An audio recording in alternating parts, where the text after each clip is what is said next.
in Musictown, Detroit, recording live. Prepare yourself for a hoppy drive. If you're chilling at home, pop that crowler and just kick back for the next 2 hours. It's the end of the week, so here's to the weekend. It's Better on Draft with Rob, Matt, Nick, and Ken. And we are live, episode 237, Better on Draft podcast. My name is Ken. Thank you so much for joining us. We appreciate it. Happy birthday to us. That's right. We are 5 years old today, and I am just fully excited to be here with you all. It looks like we've got a seventh joiner just as we go live, which is perfectly fine. I want to welcome you all. Hope you guys are having a great and safe October. Welcome to fall. Hope your Halloween decorations are up. We're going to go around and see what everybody is drinking, starting with Wendy. Wendy, how are you? What are you drinking? I am drinking Hazel's Nuts today with a freshly bearded or unbearded, I don't know, debearded Hazel. Shaved. Shaved. It's delicious. Hazel. It's very boozy right now, but I'm enjoying it thoroughly. I finally finished the Derby Days, whatever that beer that the Odd Side had, and I tell you what, that shit was still as boozy as it was the first day that I had it. It was hard to stomach, but it also knocks me on my ass. Even just that one beer just destroyed me. But I am glad you are here with us and enjoying a nice shaven Hazel. Nicholas, how are you? It looks like you're back. You're drinking. What do you got in that Better on Draft glass? In the Better on Draft glass, I got the Rainmaker Ale from Storm Cloud. Destroyed me, but, and then today is to try to clean the fridge of shitty beer day or night, whatever you want to call it. I somehow found this weird fucking Ed Hardy beer, you know, like the clothing brand. Apparently he has a beer. What? Yeah, I don't know. Who made this? Oh, it was made in Mexico. Bottled by Cervecería Mexicana. I don't know. Oh, Tecate. Tecate made this. Oh, the old Tecate. All right. Tecate made it. So, yeah, and here's that little beer. So, yeah, I don't know. And the final host that's here today, Dan, how are you? What are you drinking? Hey, you know, I'm pulling a Nick today, but I decided to switch it up a little. I went the all liquor route. Got the Bloody Mary in one hand, the vodka soda in the other hand. What's interesting was I was listening to the very first episode today because I'm like, you know, I wonder where we came from, how we've progressed throughout our 5 years. And I remember literally saying in this episode that you don't drink that much liquor. No, and here we are. Here we are 5 years later, and you're just double fisting vodka and Bloody Marys. Well, I'm trying to recreate the level of drunkenness we had that night. I thought I might as well go for it. Lots of 10%ers, nothing less. Speaking of which, let's introduce former host back to the show. Has pops in every once in a while to do a fun little governmental interview when we bring in a special guest. Matt Bush, how you doing? You gotta unmute yourself. Unmute yourself. Hi, friends. I have a Remax Red because I'm dedicated to the hustle. But I do have a question. How many adult years is a podcast year? Like, I guess one dog year is 7 human years, right? So I feel like we're at what, like maybe 50, 55? I mean, I wouldn't think too many podcasts live past 100 episodes. So I think a lot of them die pretty quick. They fade out 40 to 50. I mean, so then it's probably like, what, that's a year's worth? Like a life is 100 podcasts? And the average human lives 70 years, right? So let's say we're at probably 12 to 14 years, podcast years to a human year. You know, that's sure. I don't know if we're definitely outliving what a lot of people would say the struggling podcast is doing. But I appreciate you. I know on the short notice coming back, and we have our editor-in-chief back. Ed, how are you? Doing well. How are you? I am good, thank you. What are you drinking over there? Got my Better on Draft glass. And Yeah. I got the Pilsner from Big Lake. And then I'm also pulling a Nick. I'm celebrating Ellison's 5-year anniversary as well. So I have their Gravity Shift Bourbon Barrel Aged Imperial Stout with cocoa nibs and vanilla beans. 14 and a half. and making her return. I don't know the last time she was on, but I know it's been about 100 episodes since she left us. Ange, how are you? Good. How are you guys? I'm good. What are you drinking over there? I'm also dedicated to the hustle, so I have a Screaming Pumpkin. So as we kind of update everyone on what these two lovely former hosts are doing, Ange, why don't you go first? Why don't you tell us what you're doing with your life away from Better on Draft? Well, I'm doing a lot more sleeping on Friday nights since I'm not podcasting anymore. Usually in bed by 9 o'clock. But I work for Griffin Claw. I'm back in Metro Detroit with you guys, and I am your lovely Oakland Macomb market manager. So if you see this beer or any of our other beers around, I would like to think I had some part of it, but could have also been my distributors. So Are you doing on and off premise? yes. Nice. That is the hustle right there. Well, yeah, it's fun. I actually met my boss Kyle on Better on Draft. Kyle Vandeventer, fan of the show. We're going to be doing our Flying Buffalo episode 3.0 here sometime in November. I believe we have it scheduled. I just can't remember it. November 12th. November 12th. Dan says my mic sounds very staticky. I think it's my headset. I think we might be going to take a quick 2-minute break. Now that we've kind of introduced everyone, what I'm going to do is I'm going to switch my microphones. I do have other microphones because I am a nerd like that. So hold on real quick, guys, and we'll be right back with the Better on Draft podcast. And we are back, Better on Draft podcast. Sorry about that. Mic is done, fixed. As you can see, different headset. And just like that, we are back. We just learned that Ange is selling amazing Griffin Claw beer. Kyle is her boss, and we're doing Flying Buffalo 3.0. Matt, I know Michigan Beer Box, sadly, 2020 was the year of a lot of deaths, including Michigan Beer Box. But what are you doing? Because I know you're hustling and bustling out there. Yeah, so actually it was pretty good with Beer Box. We actually ended up donating all the proceeds to the Bruise Brothers podcast. Oh, so awesome. It went to a good cause. One of the many small businesses that died during this whole thing. But honestly, I kind of like Ange. Usually on a Friday night, I'm half asleep because I'm hustling on Saturday morning as well. So if it involves real estate, I'm kind of somewhere into it. A lot of big projects in the works with some professional athletes and some actual actors too. So a lot of big things have happened in the last 6 months. I'm truly blessed for. So life's good. Student loans all got paid off this summer. Luckily, COVID put me in deferment, so I had good enough credit to pay them off. So, making vodka and lemonade out of lemons. I tell you what, I also only have like $1,000 left on my student loans, and I've been just kind of paying it off during this whole COVID thing. And I'm like, I don't even need to pay it until like 2023 or 2024 is my next payment due. So I'm like just continuously trying to get rid of it. Thankfully, I fully own my car. Don't own this house yet. I got another 14 years and 3 months to go. Yeah, I know that feeling. But I wanted to. Same here. I wanted to bring you all in because I always love talking to you guys, and I kind of wanted to see where we've grown for the last 5 years. I think over the last 5 years, our tastes have changed. Obviously, on episode 1, I mentioned that I like brown beers. I'm still drinking a brown ale from North Center Brewing over in Northville, Michigan, just south of Baseline Road over in Northville. Go check them out. Drink that brown ale that they have.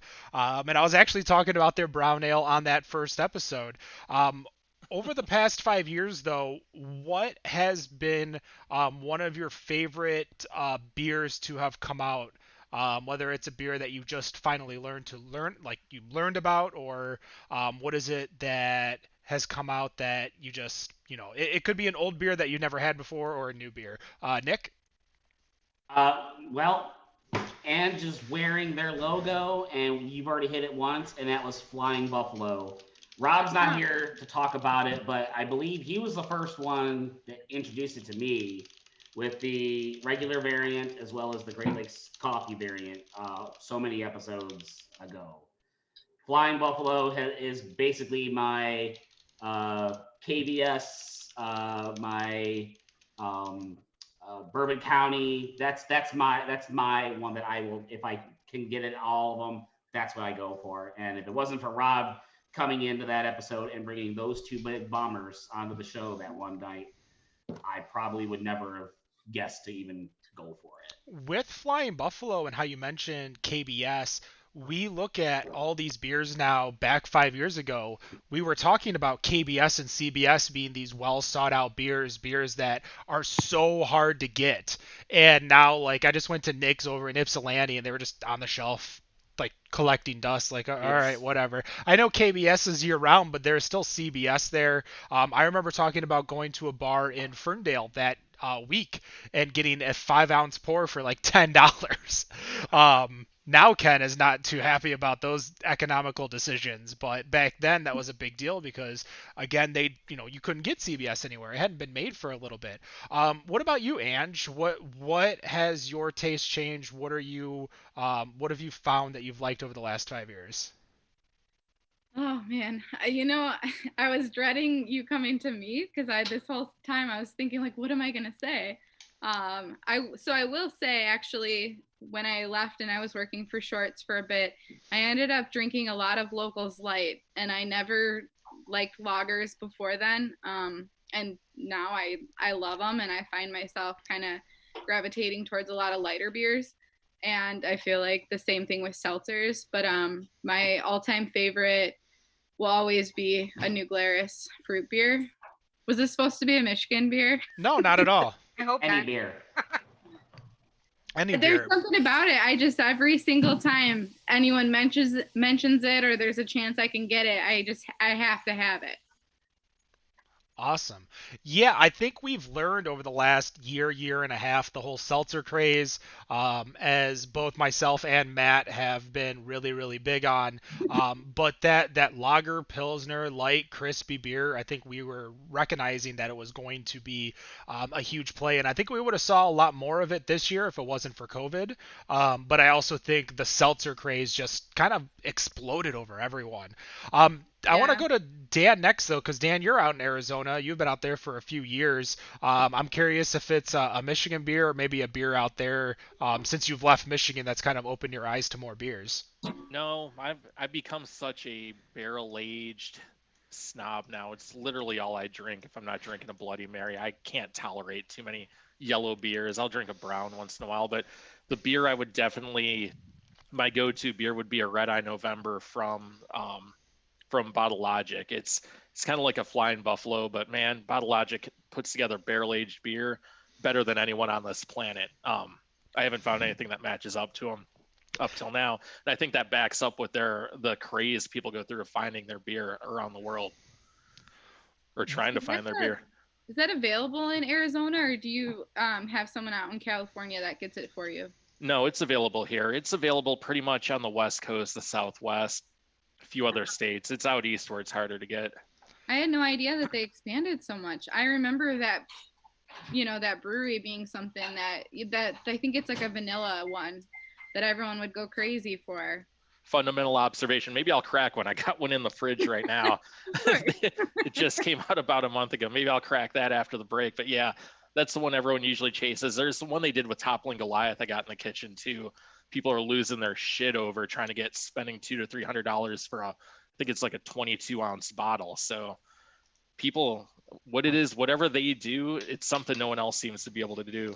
Well, I guess I have to ask one question. And when was the last time you cracked open a 40 of malt liquor? Oh God, probably. It hasn't been a 40. It's those, you got me that malt liquor, that 4-pack from Rochester Mills. I still have one of those in the fridge too. That's the last time I had malt liquor.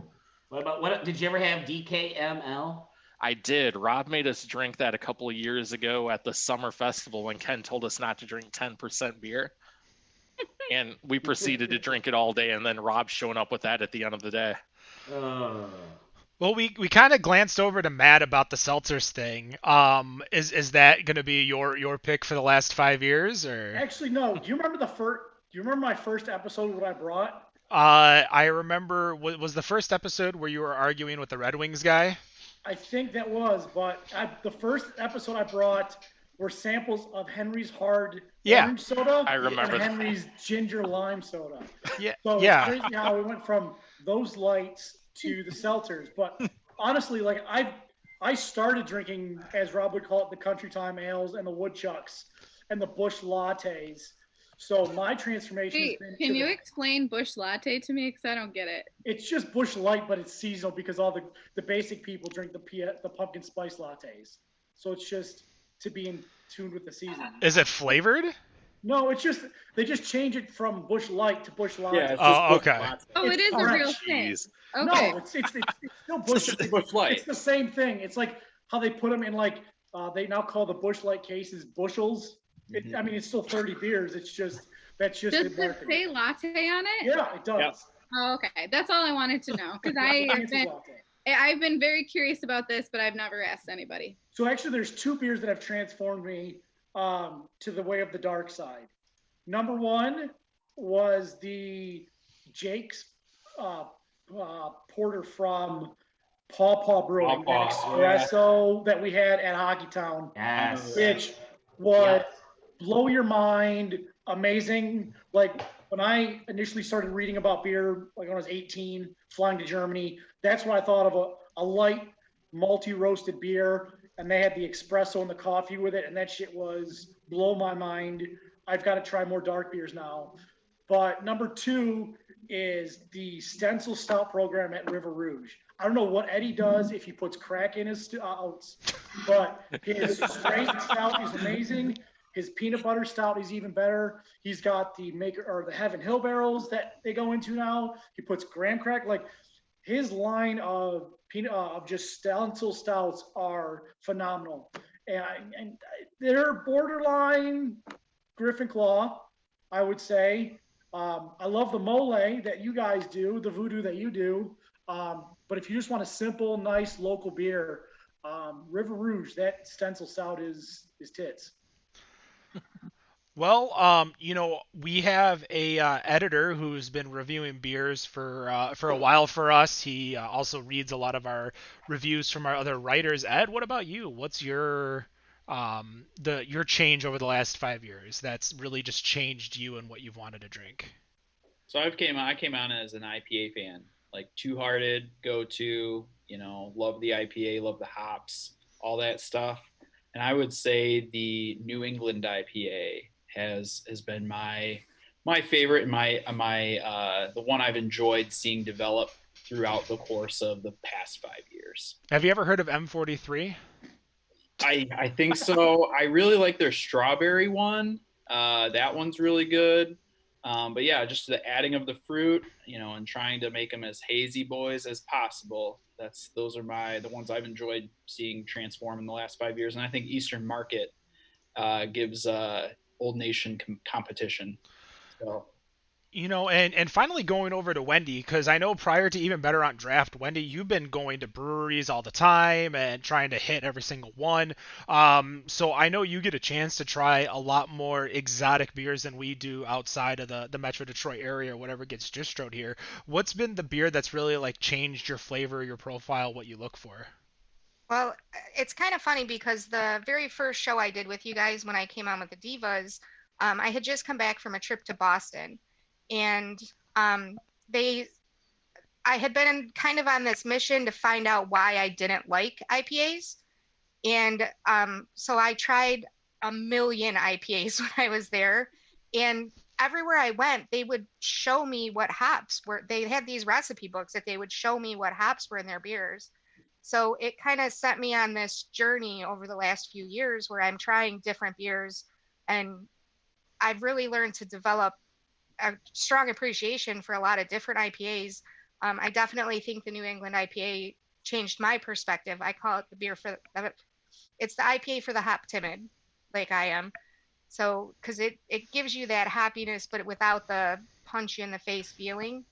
Honestly, though, in all the beers that I've had of the last 4 years, the best thing that I have had is Batch's 5-pound box of money. It is a ginger clod. I don't normally like spiced beers, but this beer is amazing. and I will go as often as I can as soon as I hear they have it on tap. I love what you said about, because as everyone knows, I'm not a big fan of IPAs. Period. I don't like them. I've tried so hard to like them, and I think figuring out the hops that I like has allowed me to figure out which IPAs may be more approachable for me. Oh yeah. I've learned Centennial and Citra are two of the more approachable hops for me. So when I see them, I'm a little more inclined to try it. I still stay away as best as I can from the double IPAs or triple IPAs. Like that first episode, we talk about Devil Dancer, which, like, even thinking about it gives me like bitter fucking beer phase because I don't want to even think about it. It's just that bad. But I think for me, my big appreciation kind of went full circle, as I would always love browns and alts, but lately I've been more apt to getting reds and ambers, especially when I go out to all these breweries. I got a chance last week. I actually ran into Ange over at Speciation last weekend, but going to these breweries and finding these Irish reds and these ambers, it has just been so amazing to be able to try these beers and get a chance to try it. And I even got lucky enough, I know it's not a red or an amber, but going to Jamesport and finding an alt beer. And I was so excited because I didn't even see it on there. I was getting ready to order the ESB. Right, and and ESB too.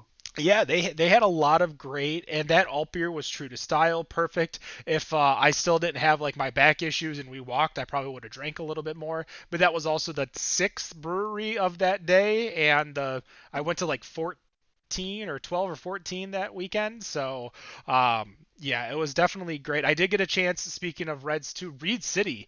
If you guys remember, the PB Porter from Reed City is amazing, and I think it might be a PB Stout.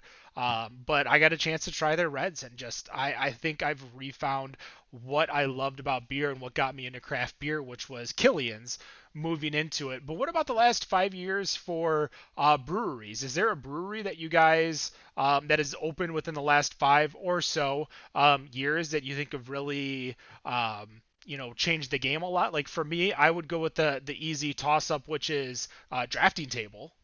I think Drafting Table is probably one of the best beer makers out there, whether it's true to style beers like their Marzen and their Pills, or it's giant ass shit. Like I think I got a bottle of Malo right up there to crack open for whenever we get back into studio, if we ever get back into a studio. But what about you guys? I'll kind of open it up. Is there a brewery that over the last 5 years has changed the game and kind of brought new meaning to Michigan beer?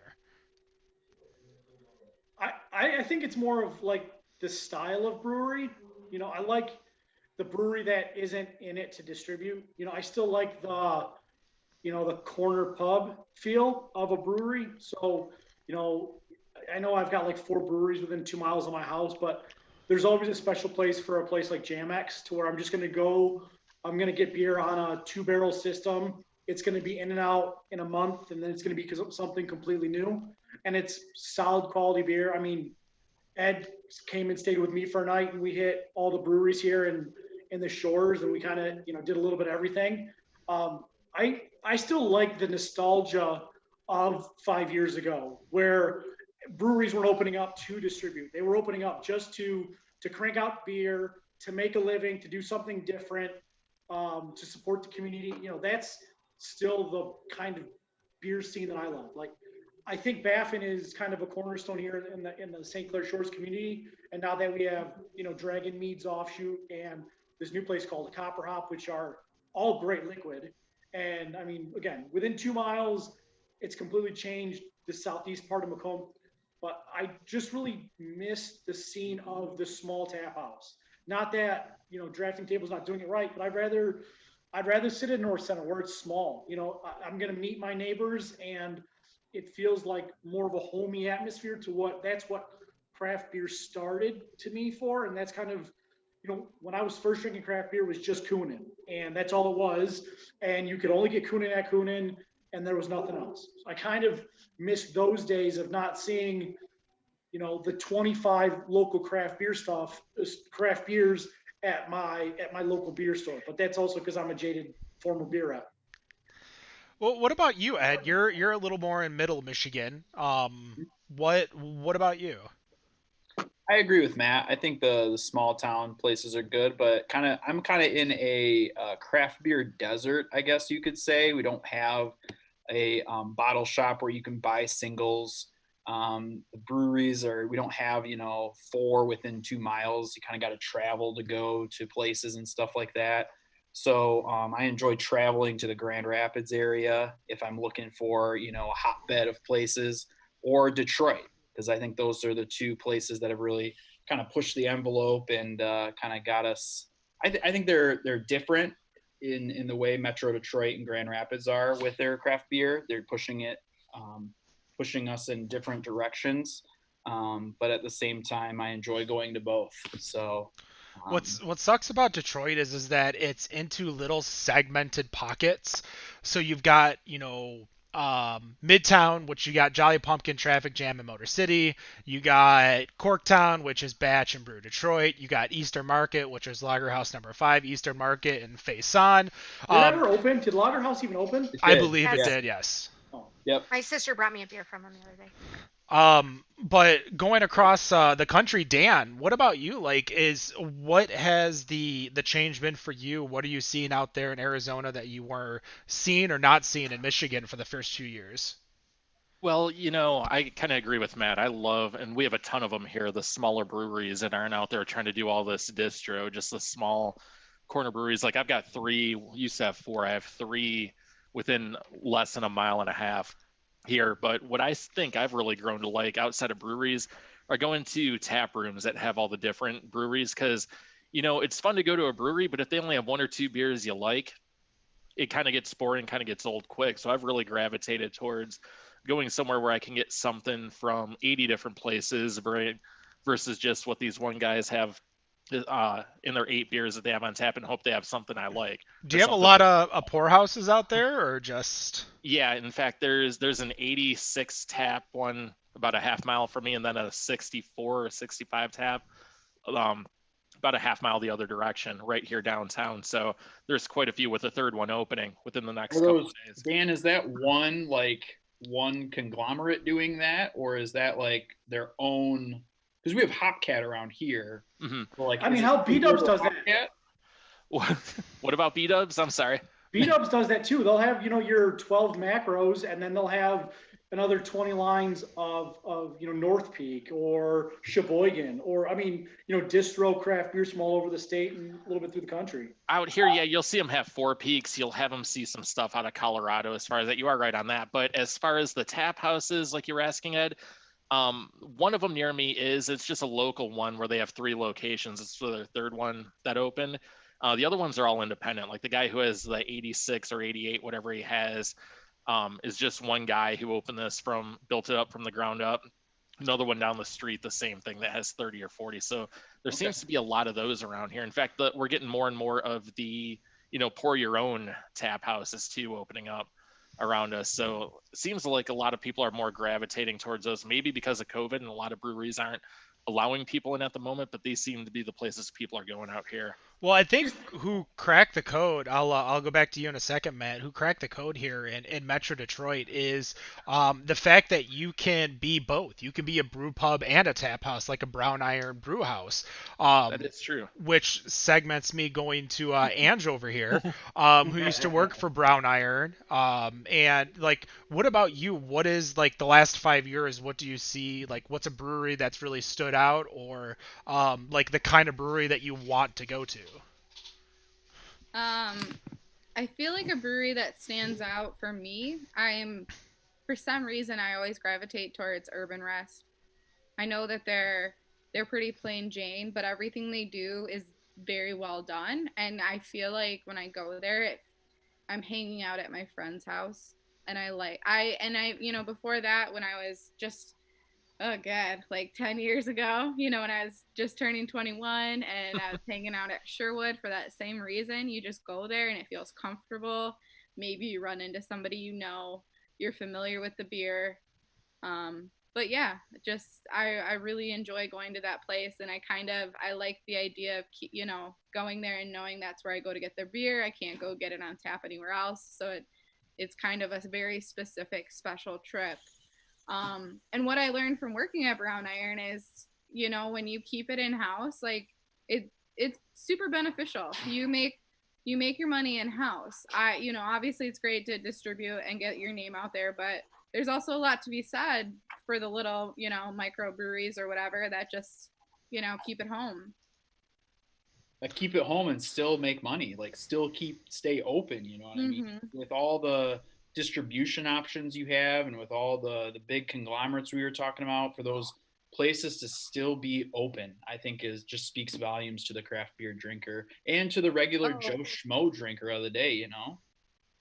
But on the flip side, those, these super sweet, smaller places near and dear to our heart, those were the ones that were hit so hard with COVID.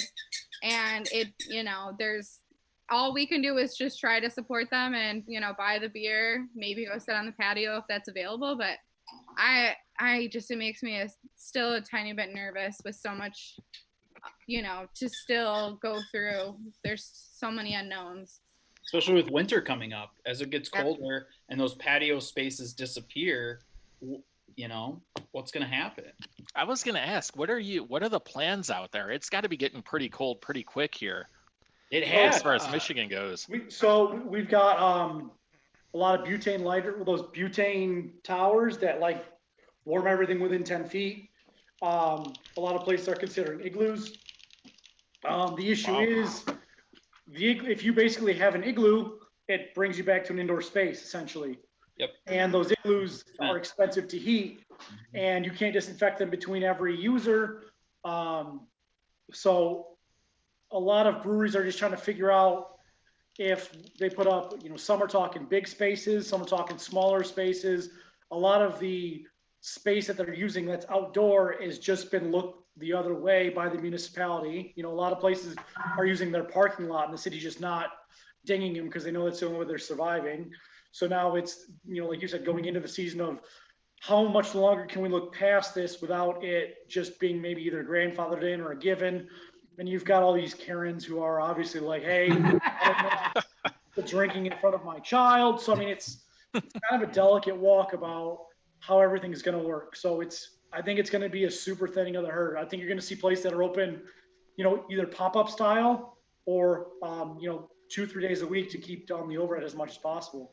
And the employee payments. I mean, I know you want to pay your employees, but at the same time, if you're open and no one's there because it's not peak hours or whatnot, you got to figure out when's that sweet spot to have it open, get the beers, get the food if you have food, and go from there. You know what I mean? Like my local spot, my watering hole is Aberrant Ales, and they repurposed their cornhole area to seating.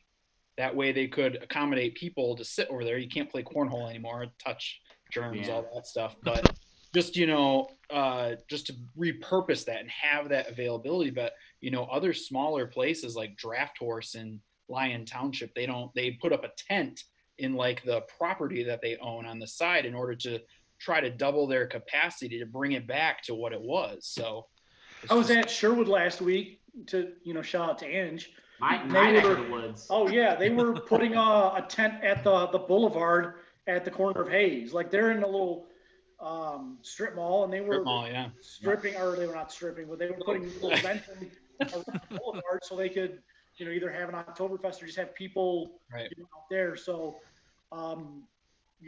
they said 1 in 6 restaurants are going to close, and I think unfortunately that's kind of. We always wonder where the bubble is, and I think we're kind of getting pushed over the bubble, just not by our own doing. Yeah. Anything that can be done differently, though? I mean, well, I think. Well, I think that's a loaded question. We got time. I think this winter is probably like Matt. You're. I think it's going to be two things. It's going to see there's going to be the thinning of the herd, bars. Restaurants, breweries, they're all gonna, they're gonna go belly up or close down. That's one thing. But I'm wondering if, going back to Ange's point, if people are gonna try and think of another new, innovative way to try and keep bodies inside the establishment to at least some degree. Now, drinking outdoors in the middle of January in winter, I don't know if that's a fun idea. I mean, It's something craft beer drinkers do anyways. Yeah, I know winter beer fest. It's a very valid point. You're absolutely right. But do you do it every night, or not every night, even just once a week? It's like a one-time. Yeah, the festival's a one-time thing. Who's going up there on a Wednesday to drink out in the snow? Yeah. I don't think people are going out as much as they would normally anyways. Who raises his hand. But you know what? This is kind of like the 30,000 square foot view. Commercial space as a whole is crashing. So, these bars that are paying $5,000, $6,000, $7,000 rent, like Black Lotus that was upside down in rent, a year ago, that space is now going to be still owned by a same landlord who can't afford to pay his bills, and he's just going to have to put somebody in there at. He has a restaurant. They're opening a restaurant. We'll see when it opens. Really? But there's gonna be a giant market correction. There are going to be people right now who are holding their acorns that are decent at brewing beer, who are going to find space for cheap, who are going to find equipment for cheap because some breweries are going out of business and they just need to liquidate. And it's just going to be a new generation of small independent, come into my place and drink a beer. It's just going to be a complete reinvention, just how 10, 12 years ago people were putting beer into whiskey barrels just to be different. This is going to be a whole new iteration of being different and being resourceful and all that jibber jabber. It's going to be a brand new cycle. Phoenix from the ashes in 2020. That's not always a bad thing to reinvent yourself. I mean, well, I think what he's saying, not necessarily reinvent himself as much as new money coming in to take over old brewing, old hardware. Is that what you were saying, Matt? Well, just again, it's just going to be a complete reinvention. Somebody who's locked in a lease 2 years ago, who's paying the apex of the market, who are small on margins already, they're going to go out of business. But there's going to be somebody who's there, a home brewer right now that maybe because of all this shit, they get laid off from their job, but they've been brewing beer for the last 3 to 5 years. And they figure, hey, let's finally give it a go. I can finally get cheap space because the local brewery went out of business. I can buy their supplies from them, and I can take it over. I mean, it's the story of Kat and Jeff from Jamex, and I don't know why I keep going back to them, but they could, they just kind of got out of their job and tried something new. And it's just going to be a new generation, kind of like what Dane and Devin and Paul did at Eastern Market. It's just going to be some younger guys or some people who are just kind of in that middle of saying, now I can finally get cheap rent space. Now I can finally get cheap equipment to brew at a bigger scale if I want to make that leap. Maybe some women. Well, I mean, we talked about it when Pabst bought New Holland. You're going to find a lot of the consolation in the middle, but you're going to find the small guys that are getting good. They're going to level up, and the new guys that are at the cusp are going to buy that equipment. So it's going to just kind of be an eating of the chain. Well, I think that while I like going into the small, your corner pub type places, the people who have done really well, and even really well is, not necessarily the right term during COVID, are the ones who are able to get their beers out there. The ones who managed to get the deliveries to happen and to get their to-go beers ready. And the ones who didn't, those are the ones that are struggling. Wendy brings up a very, very good point. One of the managers not my manager, one of the managers that knows that I do this show, told me about Arvin Brewing over there in GR. And he tells me, he's a West Sider, but he's like, you're an East, I know you're an East Sider, check to see if they deliver there. Pull up their website. They deliver all the way to this side of Macomb County, all the way from GR. They don't do it every day. They don't do it every week, but they pick select days. Yeah. Speciation does the same thing. Yeah, I mean, and that goes back to Wendy's point of get your beer out there. Yeah. But now, going back to my other comment, thinking of ways outside of the box to getting your stuff out there. Now right. that is an idea to try and ride through the next however many months, maybe another year. I don't know. We talk about it amongst ourselves a lot. The businesses that were willing to adapt and to pivot are the ones that, that you'll remember and you'll continue to support because they were there you could order carry out, you could, buy the beer, whatever it was, rather than, and I know, believe me, I've quit a lot of shit in my life, but you cross your arms and you say, I'm done, I'm not doing it, I'm taking a break, whatever. Who's squeaking? You did it, and you made it through. Like, everybody made it through, whether you worked or you didn't work. Here we are 6 months later, 7 months later. But yeah, those people that continue to work, and they worked really hard, and they deserve a lot of credit for what they've been through.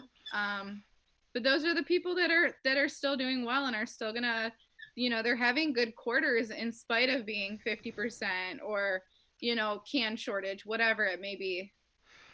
It's three things really. It's innovation, which is what Nick was saying, thinking outside the box. It's the social media game, as much as we may not want to admit it. It's the social media game and how much you're, posting and engaging with your audience. And then it's the hype train. That is what is driving a lot of these places. It's coming out with those limited releases or only delivering in certain spots, like Nick was saying, with Arvon and speciation. Like, that drives the hype train. And then you have all these people within the certain area you just delivered to posting on social media and then innovating. Like, they all work together, but those three things are what are going to keep these places afloat. You got a fourth one? I think, yeah, fourth, and this I think is in all businesses, it's relationships. Like, relationships will always break the tie in whatever you do. Whatever you do in life, whether it's selling real estate or energy or whatever you guys do, relationships will always break the tie. And if your corner brewery says, hey, come support us, we're now doing X to stay afloat, you don't want to see those people go out of business. So you're going to make an extra trip to go there. You're going to tip a little bit better when you go there. And it's always trying to keep those businesses that you've invested in or that have invested in you and your kids' sports and all that stuff. You want to keep them afloat. So you go there an extra time. You don't just have 2 beers. You maybe take something home. So yeah, it's the fourth is relationships always. You saw a lot of people buying gift cards, even with the uncertainty of whether that place would actually get to reopen or if they would ever even get to use that gift card. They just believed in that company or, wanted to support that company, and they did it anyway. So, I mean, yep, I've got 250 gift cards of random Michigan breweries just sitting, doing absolutely nothing. Yeah, I was still buying more. I haven't bought any more recently, but I just was like 10 over here. That's more than half of the breweries in Michigan. No, 250 breweries in Michigan at this point. $250 worth of gift cards, not 250 gift cards. I'm not that rich. I was like, damn, very nice. No, I bought 10 gift cards, $25 each. These are a lot, though. These are my financial clippings right here.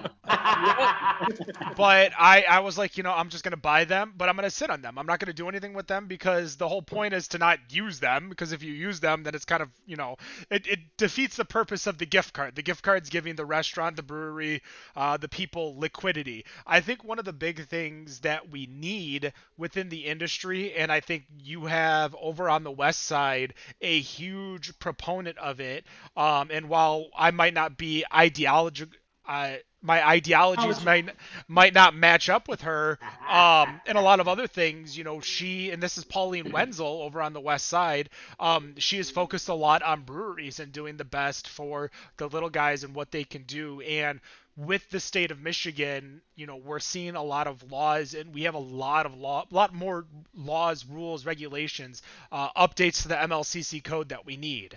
We need to fix these tiny little problems, so that we can, progress. We can do better. Because as Andrew was saying, and Ed was saying, Nick was saying, like, the people with the great Insta game, the great social media game, they're the ones that were doing well before, and that's what saved them during this time. And, those who have adapted are doing great, and those who will adapt will do fine. I think I agree with Matt with the whole, there's going to be a little transfer of power. Some of the breweries that are going to go out of business, new breweries are going to pop up, because a lot of these places, they can't take the beer out. They can't take the brewing system out. You look at North Center, there's no way they're getting that system out of there without, like, completely tearing it apart. but it is 7:45. We're gonna take a quick break. I hear Matt Bush bought us a birthday present for our 5-year birthday. So we will be right back as I try to work with these Thank God headphones. we're not in person. With the Better on Draft podcast. And we are back to whatever, 37 maybe, Better on Draft podcast. I never remember the number. You would think after doing this 237 times I would know what it is. I've got some, because of the way we're doing this specific episode, some finagling to do. So forgive the video, because the video is going to look a little raw, just like it did when we first started doing this, because Matt Bush has purchased us a gift. Matt Bush has purchased us. I had it set up, and apparently I exited the page. So let's go copy link again. Oh, no, we don't need to go incognito. This is great. Oh, I just hit enter. All right. Get this. We're going to share the screen so everyone can see the screen. We're going to share the computer sound so everyone can see the sound. It's going to be this tab right here. So you guys should be able to see the tab. You should see my bookmarks. So you guys see everything. I'm going to make sure I'm actually muted right now on the Zoom call, which is great. This is I don't great. understand what's happening. Ken, I can only see like a sliver of your screen. What is going on here? Okay, can you guys see my screen? We are live. So the screen hasn't shown. This is all weirdly weird. Trying to get this going. There we go. New scene. Can you guys see my screen that I shared on Zoom? I see a little narrow strip. Okay, we are going to. The beauties of live radio, everybody. That's all right. We could do I this. see blue sky. There we go. Oh, hey, there we. All there right. We go. Oh, all God. right. So what I'm gonna do is I'm gonna have to change. I'm gonna have to change the sound over. But I believe everyone will be able to hear it. This would have worked with my last headset, but I am just gonna hit enter and go. Oh my God. All right, so I don't think anyone can hear. Nobody can hear you guys right now, just so you know. But this is what Matt purchased us. I'm gonna hit play and watch to see. Hey, all you cool cats and kittens! It's Carol Baskin from Big Cat Rescue. I just want to congratulate Better on Draft podcast for 5 years. Oh my goodness, 5-year anniversary of the podcast. Did you ever think when you started it 5 years ago that you'd be where you are today? I mean, you were like this struggling podcast, and now you guys are like the king of beer podcasts in Michigan. That is some accomplishment. It says something about you guys knowing your beers and knowing your customers, knowing the people who really love to talk beer. I know my daughter and her boyfriend Victor, my daughter Jamie and Victor, they love craft beers, and some of their best friends are in the craft beer business. So I think you have a huge audience of people that I really like because I love them. So congratulations on 5 years of the Better on Draft podcast. My goodness. Whatever you think of your beer, we think it's better on draft. Stay cool, cats. Hey, all you cool cats.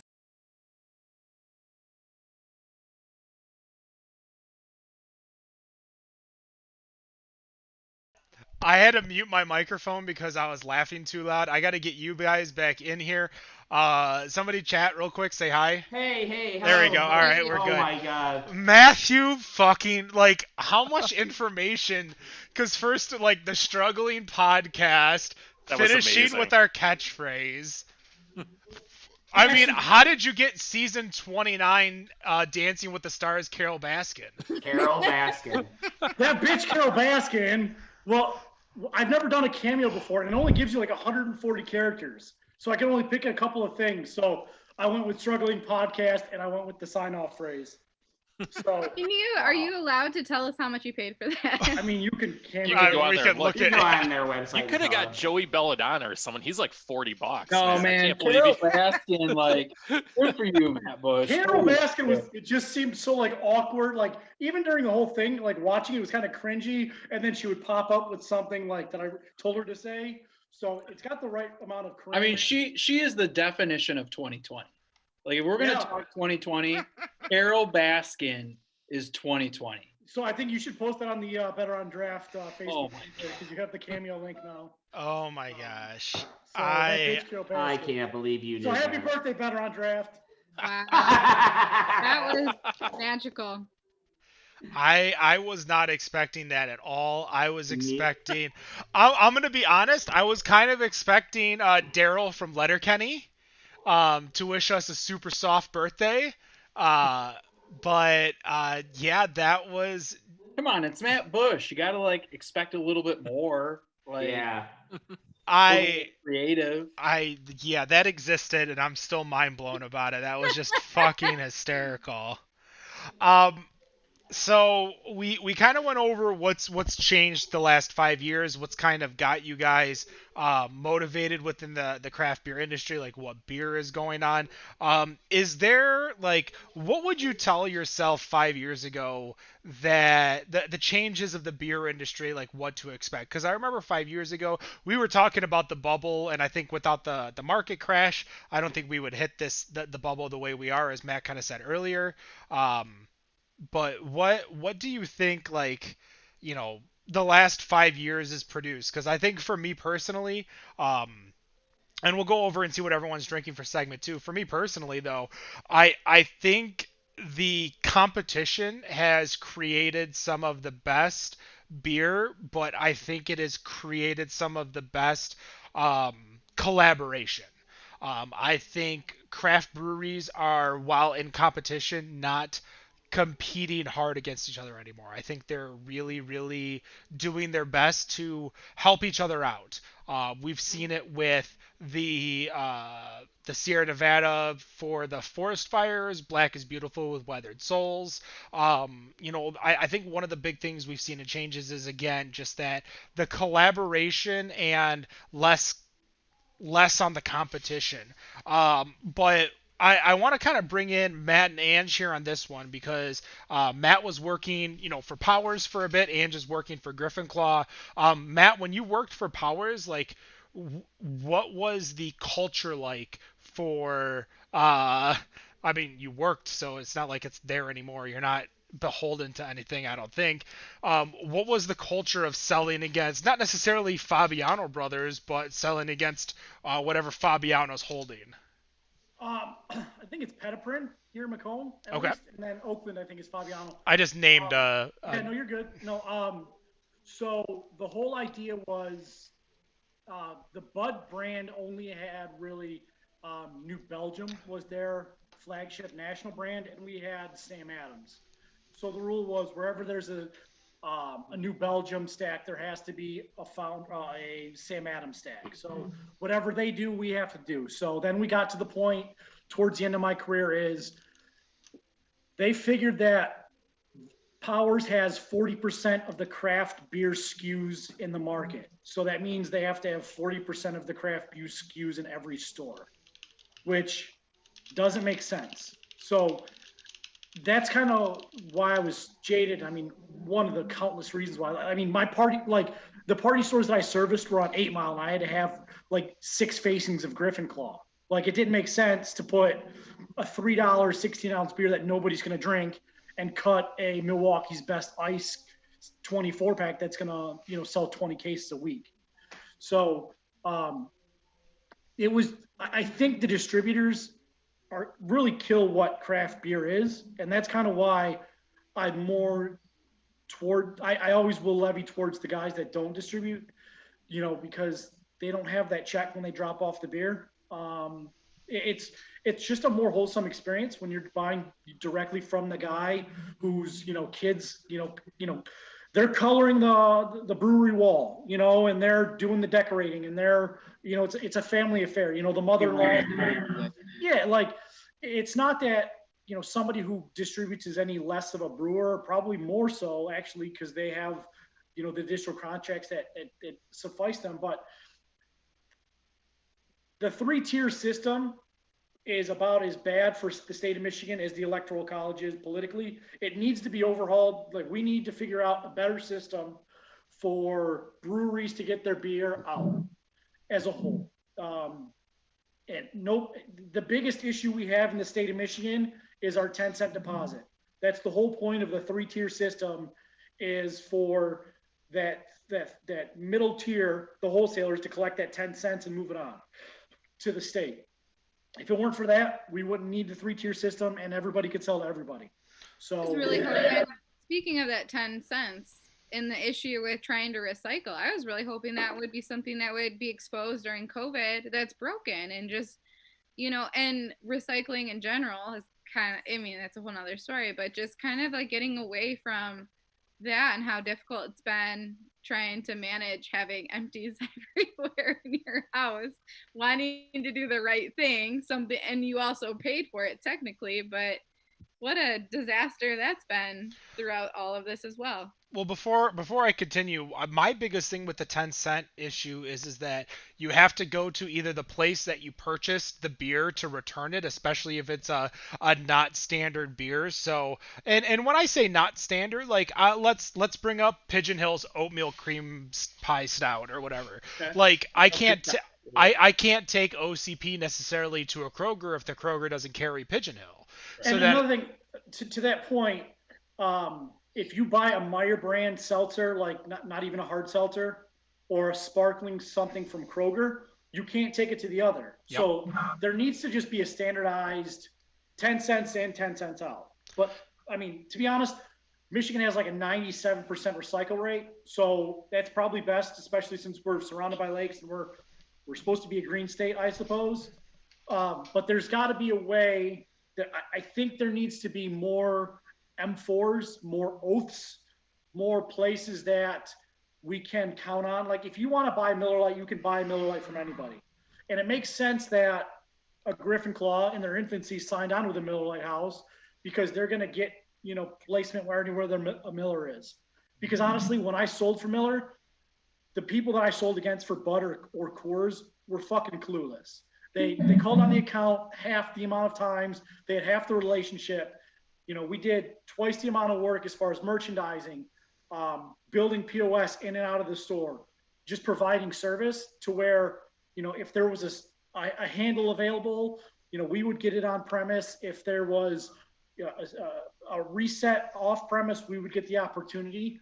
But it's just, Michigan needs to realize one of their future industries is going to be beer, and it's going to be micro. The macro will always sell, that we talked about, like 4 out of every 10 beers will always be Bud Light, but less and less so over the last 20 years. And especially when it supports Michigan businesses, Michigan families, it needs to be able to cater to that Michigan side. Now, it's also against the Interstate Commerce Clause, but that's a completely different thing. But there's a way to protect what we have in the state of Michigan versus Miller Lite as I drink out of a boot. Well, with Matt, and obviously Matt had a giant portfolio, and obviously you're concentrating strictly on Griffin Claw.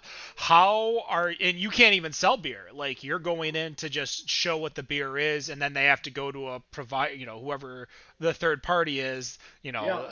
That was me. Kyle would go to my stores and say, hey, then he would write me an email. Hey, Matt, make sure you send 5 cases of X to X, or send 2 barrels of this to that party store. That's great. How do you, well, let's first ask the question, do you think your job would be easier with or without that third party, or do you think that third party is necessary? Whom are you asking that question to? I'm asking Ange, because I think it's nothing against the third party. Obviously, whoever is closing the deal and finalizing it is doing their job. But if you went to, say, Zatuna Liquor over in Rochester Hills, just south of M59 on Rochester Road, and you went to Jack, and Jack's like, I need a keg of Mr. Blue Sky, like, do you think it would be easier for you to be able to do those little one-offs, or do you think it's best to just kind of take it to that third party because they're managing the other 99% that Jack's buying? Um, I don't want to like speak on something that I don't know. Here, I think that it can go both ways, to be honest. So of course it would be super easy just to walk into Jack's Zaytuna Liquor, both in Rochester or Clarkston, and say like, hey, I got this, I can put the order in, here you go. But it also kind of helps having that distributor to really just have our backs in a sense and kind of manage the back end, whereas we can spend more time focusing on our own personal brand and selling that and why it's important to support that brand. I think it would be a lot more cutthroat and the whole system would be completely different. Breweries would be structured different as far as like sales force and everything if it was just, point A to point B. So what I'm trying to say is like, I don't want to speak on something I don't know. Obviously, I know I've been in this industry now for 5 years, but I don't want to like I don't know. I don't want to misstep or say something inappropriate because I feel like in a sense it does work, but it also it's a lot of hoops to jump through. Well, you brought up a good point. Hold on, let's have Dan Brink come in. Let's go, Dan. So you brought up a good point where if you took out the distributor having your back and go in there, what would happen then if it was just point A to point B? Are you going to have someone like Jack getting bombarded daily by tons of different reps from tons of different breweries? He is already. But now multiply that by taking that out of there. So you're buying directly from every single brewery out there. So here come 500 breweries coming into your store each week. That's going to absolutely destroy business. It's going to piss everyone off. And every brewery would have that opportunity. Some people rely on their distributor and that's all that they can do and that's all they can afford is just to have that distributor say like, hey, if you send me, 50 cases, I'll guarantee they'll be gone by such and such date. And that's good enough and they're satisfied with that. Whereas if all of a sudden every brewery in Michigan had to have a rep to sell their beer, it would be a nightmare for a lot of stores. That's kind of where I'm coming. Like, I think distributors are necessary when you're like a 50 case operation. Like, again, when Griffin Claw was in its infancy, it needed a power brand and a distributor, be it an Oath, an M4, a Blue Note like we've had in the past. But as they've grown to where they are, just like Eastern Market has now, if they wanted to invest in, picking a truck that would drop off to breweries, they're established enough to where Jack would say, hey, I've got a guy who wants a case of this, drop me off a few cases of this and a keg of this while you're at it. I'm sure a brewery, if they wanted to get into that game, could support doing it themselves. It's just a matter of, integration as far as the supply chain. Like a Griffin Claw could do it. Eastern Market could do it. Shorts could have a hub where they just drive from Bel Air to somewhere in Metro Detroit, just deliver their beer so could Bell's or Founders. But maybe, drafting table can't, or maybe they could, but drafting table could. I think they could. Here's what I believe, and I think that even if we get rid of the 3-tier system, the 3 tiers will still exist. Your Powers will still exist, Fabiano, Oath, M4, etc. Like those places still exist because Budweiser ain't gonna self-distro into Michigan. No. They ain't gonna not sell into Michigan. So they're going to hire some type of third-party distribution, or I guess second-tier distribution to go into the third parties. I think what we need within the state is that breweries that are Griffin Claw's size, who are fairly large without necessarily outside of the state yet. I know you guys are getting out of the state of Michigan, and including with the what's the name of the cider, Blackgrass? Yep.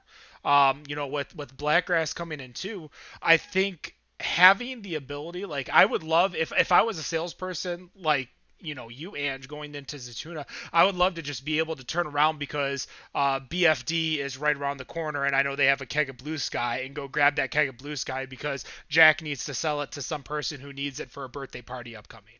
I think having those opportunities would increase the industry as well as the customer service. Because no matter what, even if you get rid of the 3-tier system, you're still not going to have 500 breweries calling Jack. You're going to have, I think allowing a lot more smaller distributors to start.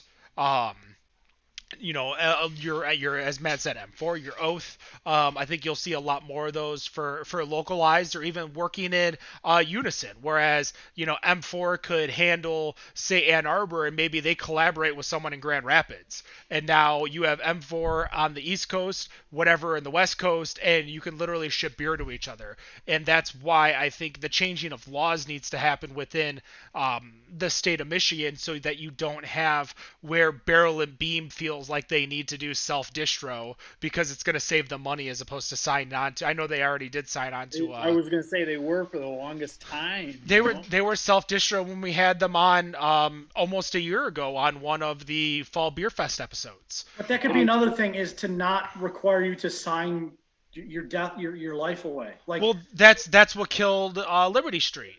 Put on your big boy pants, though. I mean, that's the argument that the big boys are going to tell you, Yeah, but I mean, life's cyclical, man. You can't sign up for something 20 years down the road when, I don't know what's going to happen tomorrow. I could get hit by a bus. I agree with you. COVID-19, man. Let's just put it out there. We're about to None of us saw this coming.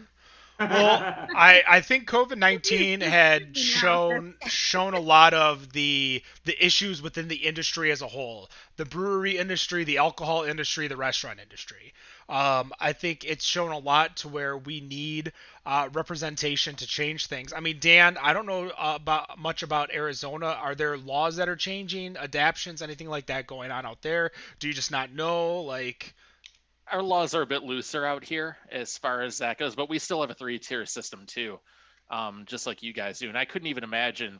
I was sitting here thinking about it, where we're talking about driving beer from Shorts to somewhere. Driving through Arizona is a lot different than driving in most states, so I couldn't even imagine breweries in Phoenix trying to hit the northeast part of the state, trying to hit the tri-state area, up in Laughlin, that sort of area. That'd be an absolute nightmare. I gotta add something real quick. Sorry to cut you off. Yep. But a long time ago, probably close to 10 years ago, driving through Arizona in the middle of nowhere, I saw a dead horse on the side of the road, and it was so traumatizing. We do have feral horses here. In fact, I saw a dead one right before COVID started, driving to Albuquerque. It is like nothing else. There was a dead one surrounded by a bunch of its friends that were still alive. So I don't know what was going on there, but that is a thing out here. You do have to watch out for horses. You have to watch out for mules. Things like that are wandering around out there. I just never thought it would be a better on draft with Ange jumping in to interrupt people. Obviously, she has grown in her past. I was kind of expecting her when she came on and I introduced her to be like, hey. Do that. Can you set an over-under of words that Ange would say on the episode behind her back? I think no. The usual was like 12 and a half. I want to go over one news article before we take a break and we play a game, because I got a fun game for you guys. There is one news article going out. This is from Alt 105.3 out of Dallas, Texas. But obviously it's a national. This Michelob Ultra, so Matt, this is up your alley, is currently in search for a CEO. This is a Chief Exploration Officer. To travel around some of California's best national parks and take scenic pictures featuring their beer. I could do that. 6-month gig will pay you $50,000. No. Come with a camper van, and you can bring a guest with you. Among the stops, Yosemite, Joshua Tree, Sequoia National Parks, Big Bend, and Saguaro. Saguaro National Park in Arizona. Hey, you can go see Dan. Why isn't Death Valley on there? Come on. So you have to be 21, and you have until 3 days ago to apply. You need to be good at editing videos and abiding by CDC guidelines because there's a pandemic going on. So I'm assuming it comes with beer. It pays for your your lodgings, your camper. So I'm guessing it'd probably pay for your food and beer. Could you drink Mick Ultra for 6 months? Yes. But was this posted before or after the wildfires? This was posted September 24th, 2020. Oh, jeez. You So don't I've have got, to just drink Mick Ultra. I was gonna say. When you're not on camera, you can drink whatever you want. That's true. number one, you can't smuggle craft beer into I'm sure, the Mick Ultra van. Number two, as someone who's gone ham on a case of Mick Ultra before, the next morning I'm gonna need more than a camper van facility. So I'm gonna need something sturdy. I'm gonna need something with running water. All right, so In the back of a van is not gonna do it for me. I'm sorry. You just ruined the show. obviously, Ange is going to choose Griffin Claw for whatever brewery you're going to have in that. But what brewery would you want in your camper van to do a trip like that? The full array? Can I do I have to pick one beer from one brewery, or can I have the whole line of brewery? Whole line of the brewery. We'll start with Wendy. Let's say New Holland. All right. I got their whiskey. I got 3 bottles of that Dragon's Milk whiskey. I got the whiskey too, but I'm a big fan of the Dragon's Milk, and my favorite triple is actually their Black Tulip. You know, I don't think I've ever had it, and now I need it. Does It's it delicious. distro? I love it. Does it distro? Yeah. All right, I'm gonna have to look for it or ask my local beer store to get it. Nick, what about you? What brewery? I would say Roke. Between Double Dog, Watusi Moonshot, the Holiday Sour. I forgot what it was. Whatever. Right? Who we see? Is that the one? No, it's Little Saint Nick. Little Saint Nick. Little Saint Nick. Between those How three. can you forget that? Blow your face off. And that wasn't me, for the record. So, Nick, do you remember 5 years ago what your favorite brewery was? Was it Atwater? It was Atwater. I remember something. I remember most things. It was Atwater. Other things. Ed, what about you? Oh man, dude. I was hoping, like Angie said earlier, I was hoping you weren't gonna call on me. Oh, you knew that was gonna happen. Come Because I on. review so many breweries and I have so many relationships out there. Burn the bridge. I know. Just pick something that's like really off the wall so it doesn't offend anyone. Okay. Something in Brewing Works. So I would say Beards. Because All right. Beard and then go with the Beards, Bearded Ed, Beards Brewery. There you go. Right? There you go. Matt, what about you? If I had to pick a Michigan brewery, Nope, you don't. I would pick A brewery. I would pick Becker. But if I could celebrate the entire line of a brewery and have a beer for every occasion, That's what I said. Deschutes. Deschutes, all right. It's not a bad Oh. choice. I could get down I some got my black mirror beer. We had a Black Butte that was Randalled over at 3 Nick Scoreboard on that first episode. Dan, what about you? I'm going to piss off all the craft beer people and go with a brewery owned by Anheuser-Busch. And I'm going to, Ken, you've had them. I'm going to go with Four Peaks. Well, because Kilt of Lifter. Yeah, because all of their variety, their oatmeal stout, the Kilt Lifter, all kinds of things. So I'm not stuck to something like a Dragon's Milk, because I thought about New Holland too, but it's like, what else New am I going Holland to has a drink? huge line. Are you kidding me? Yeah, but I like one beer. So, Oh, I can think of a ton that I like by them. but I can drink 5 or 6 and not drink the same thing over and over. So but it'll piss off all the craft beer kids. It's funny because that's why I picked New Holland. All right, Dan, do you remember your favorite brewery from 5 years ago? I can't even remember that show without listening to it. Colt 45. Court 45. That's how like nuanced you guys or noob you guys were. You ready, Dan? Yeah, I can't wait to hear this. It was Is it City Black. It was Black Lotus. That's R.I.P. You were talking Yeah. about. You were just going hard talking about Detroit hip hops. it's a great beer. It's one of the few IPAs I would drink. But fun fact, Ken probably knows this. That's where me and my wife went on our first date in 2017. I did not, but I do Wow. now. Um, Ange, I mean Griffin Claw for not Griffin except for Griffin Claw. What's your brewery choice? You're Do you? breaking up. Oh, geez. Oh So I'm no. assuming the question is, Live. what was my favorite brewery 5 years ago? No, no, no. What was if you were going on this trip, what brewery would you choose? That's not Griffin Claw. Oh, Glarus, come on, listen to the show. I don't think she'd pick New Glarus. I think she'd pick something else. Mid Michigan. Mid Michigan. I hate being put on this spot. I asked 5 other people before you. Yeah, you had time. You had time to pick. You did have time. If I had to pick like a brewery to drink their beer for 6 months. The van down by the river.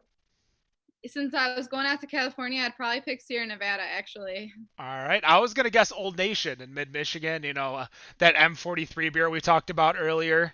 I'm not sure you're gonna go with Dark Horse, but because I thought Mid Michigan, so No. Isn't Dark Horse in Battle Creek? no, it's No. in Marshall. Marshall. So- It's Battle Creek. It's not 94, but it's not in Battle Creek. It may be on So- the way to Battle Right? Creek. So for Like 20 me, minutes from Battle Creek. you guys ready? I'm going to pick Old Nation for my All Mine. beer.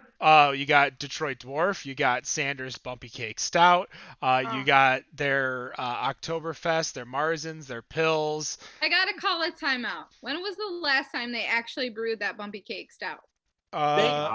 Thank you, It Angie. was 2 Thank years you. ago. I drank. At I can least. pull it out of the trash. We drank an old one yesterday. Well, maybe 2 nights ago. It tasted good, but I was thinking to myself, it looks nothing like the Old Nation that we know now. When was the last time they did that beer? I It was will. 2 years ago. They had it at the Fall Beer Festival in Detroit. Okay. There you go. 2 years ago. 2 years is That's a the long last time I remember getting it. I mean, I'm just gonna say they'll make it for me because I'll promote it on Yeah, Ken's gonna go Instagram. for a 60-day trip. Then yeah, I think they'll Right. get it going. I mean, I did get at the Golden Jiggers on 2019. The jigger, what you pour shots Yeah, in. I know. They did have Detroit Dwarf there, so I was excited. And Yeah, but that's made by Detroit. What is it? The Detroit. no, that's Brew Co. that's No, it's that Old was Nation. that's Old Nation. That's Travis's recipe. He took it It to was. It Yeah, is he took Travis it with him. DBC makes it, but Old Nation makes it too. I was gonna say they both make it. Yes. Yeah. Uh, Took it with him. all right, guys, we're gonna play a game when we come back. We will be right back with the Better on Draft podcast. We are back, episode 237 or whatever. My name is Kent. Guys, did you know we've got a lot of episodes coming up? That's right, they're weekly episodes, and there are a lot of them coming up. We've got some great guests, as much as I love bringing back Ange and Matt here, as well as our editor-in-chief, Mr. Edwin Norton here. Next week, we got the Michigan Hop Alliance. That's episode 238. 239 is going to be Pigeon Hill outside the west side of the state. 240, that's Jester King out of Texas. They are going to be coming on the show. We don't have anyone scheduled yet for the day before Halloween. That's 10:30. But 242, Rheingeist out of Ohio. And then 243, most likely an in-person episode with social distancing. But that will be Flying Buffalo 3.0 after the release. But we'll still be able to try the beers, enjoy the beers. And when all of this shit is done, Better on Draft is going to be hosting a Flying Buffalo party where we're literally going to be cracking open one container of every single Flying Buffalo. Every single bottle, every single variant, every single Flying Buffalo. I have all of them except for 2 or 3, which I will get the rest of them before we get there. In my closet, I'm looking at them, staring at them, making sure that they're not going anywhere. with that, guys, segment 2 is done. Segment 3 is on the way. Real quick, around the horn, what are you guys drinking? Starting with Ange, what do you got in that bottle? Can, glass. I have You Figure It Out, which Oh, is it's also so good. Oh, I love that one. And then I have a cherry sour from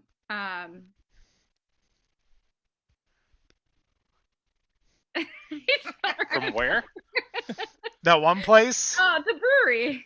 The brewery. All right. Matt, are you still chugging down Miller Lights or? Yeah, I'm trying to keep it kosher these days. I can't do these 10 percenters, but if you do tell me about Birmingham, I'll be there at the front route release. I will do our best. I know we're going to be bringing in Ian, who is the cider maker over at Blackgrass. Former guest. He has been on the show as a cider maker from Cellarman's, but we are excited to bring him back, along with Kyle, who will get a chance to talk about his time where he was selling without drinking and the struggles of selling sober, as he put it in his little whatever his guest Yeah, he put op-ed. There you go. Dan, what do you got over there? You Still working on that liquor. I still got that vodka soda I just re-upped on. What kind of vodka are you drinking? New Amsterdam. New Amsterdam? Nothing fancy, yeah. All Hey, right. New Amsterdam's isn't that basically the first run of Ciroc? I could have swore it's the same. Maybe. I think New Amsterdam is basically the Milwaukee's best of Ciroc. It's just the first run through the still. It's only twice distilled before Ciroc is 3 times distilled. What about I don't know. you? This doesn't taste like grapes. It was made from grapes, so I don't know. What about you, Wendy? What are you drinking? So I'm finishing a cart horse that I was drinking during segment 2, and I just poured myself a Hazel's Nuts with toasted marshmallows and coconut. Is the That's beard right. on this can? No. No. Nope.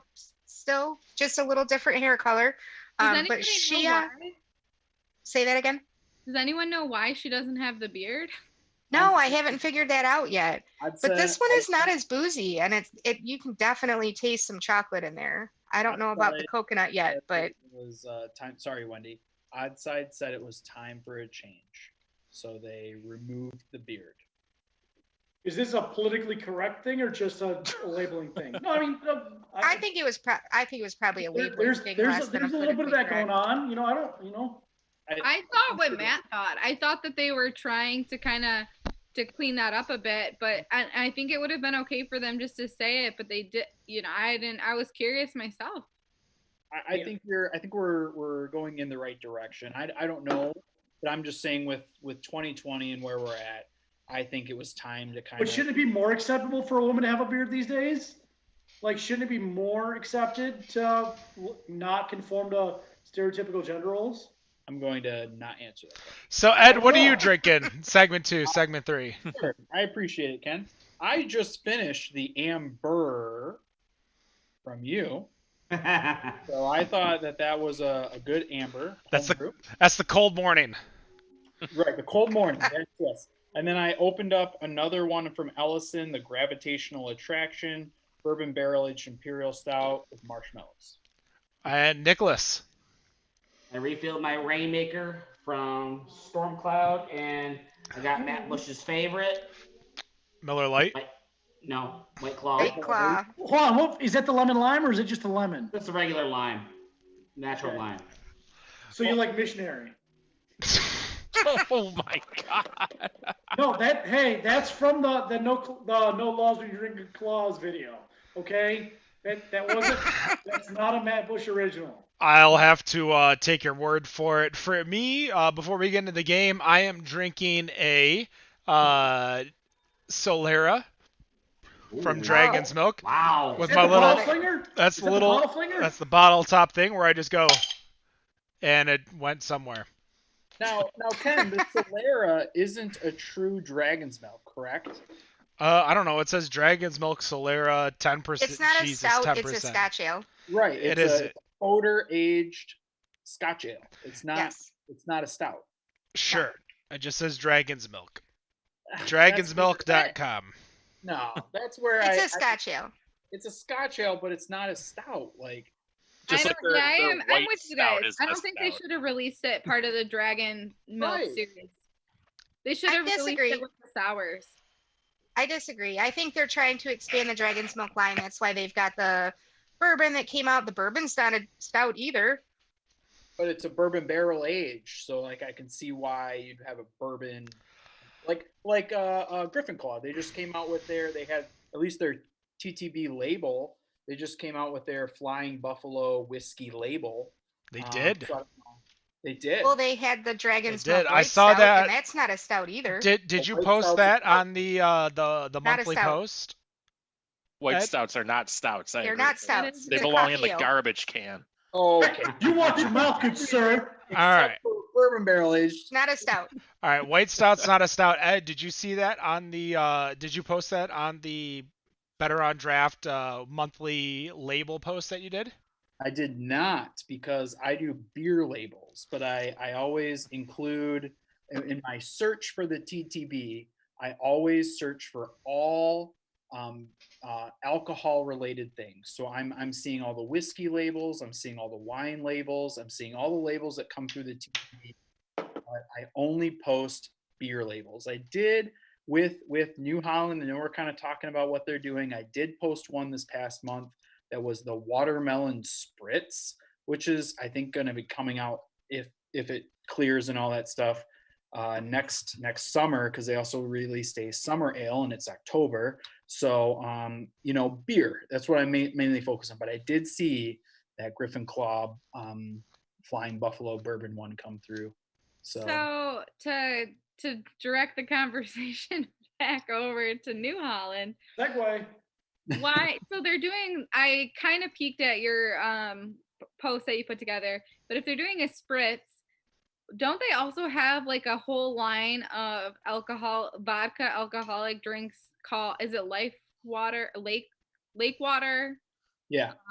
Is that what it's called? I believe that's them. Lake Water. Something like that. It is, and it's owned by New Holland. So they tapped into that market, and then they're also gonna release one underneath the New Holland name. Yeah, I think it's similar to Shorts with and the Soft Parade. Right. So you have Shorts, and they redid Soft Parade Seltzer, and because they just rebranded and tried to take soft. And I know Matt Bush begs to differ, but I think the Soft Parade Seltzer was, I could trace it back to Soft Parade, but Rancid then wine with come out with beaches, and they came out with 5 different beaches under Superfluid. So, and that kind of goes with Arcadia and that whole family. So, yeah, I don't know if I answered your question, but No, you did. It's just interesting. It's very interesting how the companies are adapting to be successful and survive.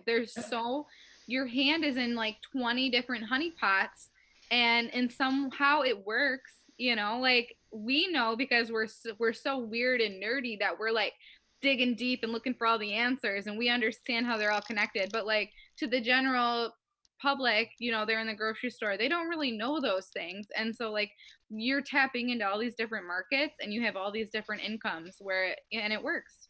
Do you know where this comes from actually? Boston Beer Company. They have Sam Adams, then they have Twisted Tea, then they have Angry Orchard, then they have Truly. So they have different brands, different labels in every different category, to where it's not recognizable if they fail, but when they succeed, you can have the family of brands in every single category. Aren't they co-owned by Dogfish Head? I think there was I don't know what a merge really means, but I mean, it to be was honest, it all was those brands, all those brands were pre-merger except Truly though. What about Angry Orchard? Wasn't Angry Orchard? Is that Sam Adams? No? Yep, Boston Beer Company. Yeah. Right. So Boston Beer Company. Yeah. The rumor is that the merger happened because Truly was selling so much. No, that's not rumor. That's an actual fact. That they would not be Angry Orchard plus Truly. They would not be considered like a craft brewery. Correct. Within the legal terms because of how much. So when you Correct. bought because you have to have a certain percentage. So when you buy Dogfish Head, who has just straight beer, you have all that. Guys, segment 3, it's the game. We're about to have some fun and figure out how stupid we all are. Obviously, because I'm the host, I am not stupid, because those who can't do teach. So we're going to do 3 rounds. Each round, you're going to give me a number. Everyone's going to tell me higher or lower. And we're just going to kind of go in the circle that is shown on my screen. Nick, you're always the first one on here. So you're going to start with number 1. Nicholas, let's do it. what is the surface area of land on Earth in square miles? Surface area of land. And this is in millions of square miles. And so land, not the entire Earth, just the where we could stand on. That is what I said. All right. Land, yeah, not water. Millions of square feet, Millions miles? of square miles. Oh God. It's not a number. Yeah, I know. Wow. Okay. Pick a big number. Pick a Yeah, number. I know, but it's gonna probably be either too low or too high. So That's the point of the game, though. I know. Literally, I will say 12 million square miles. 12 million square miles. Ed, higher or lower? Higher. Matthew. I'm gonna go lower. Ange. Card sharks. Higher. Dan. Higher. Wendy. Higher. It is 57 million. Everyone gets a point but Matt and Nick, Thank you. obviously, because he gave the answer. Edwin, you are in the next one. How many clauses were there in the 1968 prenuptial agreement between Jacqueline and Aristotle Onassis? How many clauses were there in the 1968 prenup agreement between Jacqueline and Aristotle Onassis? Jackie O. 12. 12. Matt, higher or lower? Honestly, I was thinking he's so Catholic that 12 is probably the perfect number because of the apostles. Can I push on this one? You cannot. He would get 2 points if it was correct. Over. Matt says over. Ange. Under. Ange says under. Dan. Higher. Wendy. Higher. Nicholas. Higher. The correct answer. There is a 1 and a 2, but there's a 7 in the middle. 172 Damn! clauses. She A paid the lot of money president. here. Lose. She had brain on her dress, man. You don't find a woman that much. That's Math- a lot of money in that. Matthew, how old was Judy Garland when she was cast as Dorothy in The Wizard of Oz? 16 years old. Matthew gets 2 points. That is Oh, correct. damn, nice. What? I'll at your boy when you see him in the streets. Okay, holla. And Holla over here. how tall is Angel Falls in Venezuela, the world's highest waterfall in feet? Ooh. 3,200 feet. 3,200 feet. All right. Dan, higher or lower? Gotta say higher. Dan says higher. Wendy, higher or lower? Higher. Wendy says higher. Nick, higher or lower? Higher. Nick says higher. Ed, higher or lower? Higher. Ed says higher. Matt, higher or lower? Everyone said higher, right? Yes. Yeah. So, I mean, just say higher and not tie. Yes. But, up. All right. Ange, great guess. 3,212 feet. Oh! Round down. I've seen a lot of waterfalls in my day. Just don't go chase them. Dan, The rivers and the lakes that you're used to. as of 2012, what percentage of Americans drink 1 glass of milk a day? Whole Oh, geez. percentage. Percentage of Americans. Drink Ooh, I a have no glass of milk a day. Since 2012. As of 2012. As a Can't even remember the last time I had milk. I can tell you my dad drinks at least 2 glasses a day. So you better. I'm gonna say 40. 40%. Wendy, higher or lower? I'm gonna go lower. Wendy says lower. Nicholas, higher or lower? I'm gonna go lower. Ed, higher or lower? Lower. Matt, higher or lower? You know, I typically bet based on what Dan says. So if Dan's wrong here, I'm gonna guess there's a lot of farmers' daughters in the Midwest. I want to go higher. Matt says higher. Ange, higher or lower? Based off of my own experience, I'm tempted to go higher as well. Ange says higher. The correct answer, only 22%. Wow. Ah. So that's embarrassing because my family's making up at least 1%. Almond milk, man. All right. And finally, how fast does the Earth spin at the equator in miles per hour? This question goes to Wendy. Of course it does. In miles per hour? Miles per hour. 12. 12 miles per hour. Wendy, I am going to give you a second chance, and I'm going to say you need to up those numbers by about at least 2 digits. 1012. 1012. Okay. Higher or lower, Nicholas? Higher. Nicholas says higher. Ed, higher or lower? Lower. Ed says lower. Matt, higher or lower? Okay, and what are we measuring this? In miles per hour, how fast does the Earth spin at the equator? Miles per hour. So that's Maple Leafs by Canadian bucks. What? And the guess was how many? 1012. No, it's super much higher. It's like, yeah, a lot higher. Ange, higher or lower? Higher. Dan, higher or lower? I'm gonna say lower. The correct answer, 1040. Oh, So the little That was push. close. Very close. All right, the first round is done. Currently in the lead, Matt Bush with 5. In second place with 4, Wendy and Nick. In fourth place with 3, Ed and Dan. And in last place with 2, Ange. Wait a second. What did Nick, I you're get not in for last. Thanks, Ange. accuracy guessing the Yeah, I know. waterfall? Give it another round, Daniel. I really appreciate it. Don't worry. You You'll got take over me next round. you got approximately 0 points for being close to the tall waterfall. The only time you get points is if everyone is wrong or you get it correct. Like me. Get like me. Nick, how many World Series titles did the New York Yankees win in the 1900s? That is the full century. Ooh. Oh. I know this answer. The 1900s, not for the franchise history. Again, I know the answer. 1900s. I'm gonna say. So from 1900 to 1999, correct? Yeah. That is correct. I know the answer. I'm gonna say 24. 24. Ed, higher or lower? Wrong. Higher. Oh, jeez. Matt, higher or lower? It's 25. One up. I was actually gonna think that, but I don't know. So you're saying higher. Don't- Ange, higher or Don't give lower? the answer. Higher, I guess, because he gave the answer. Dan, higher or lower? Yeah, I'm going higher. Wendy, higher or lower? We can't hear you, Wendy, but I think you said higher. Nope, can't Mike, hear you. Higher? Let's do the thumb. Yeah, All higher. right, higher. Okay. She says higher. All right.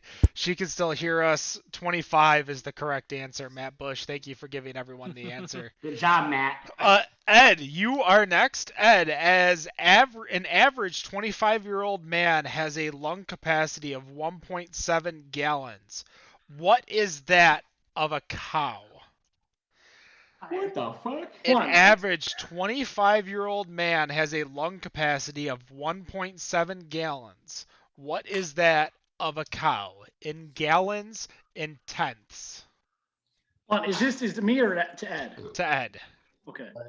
But math is not I didn't major in math. I haven't taken math. So it's whatever an average 25-year-old cow has lung capacity. So you're looking for a percentage or No, what? in gallons. Tenths of a gallon. How many gallons can a cow suck in of air? How often do cows get to live to be 25 years old? True. I would.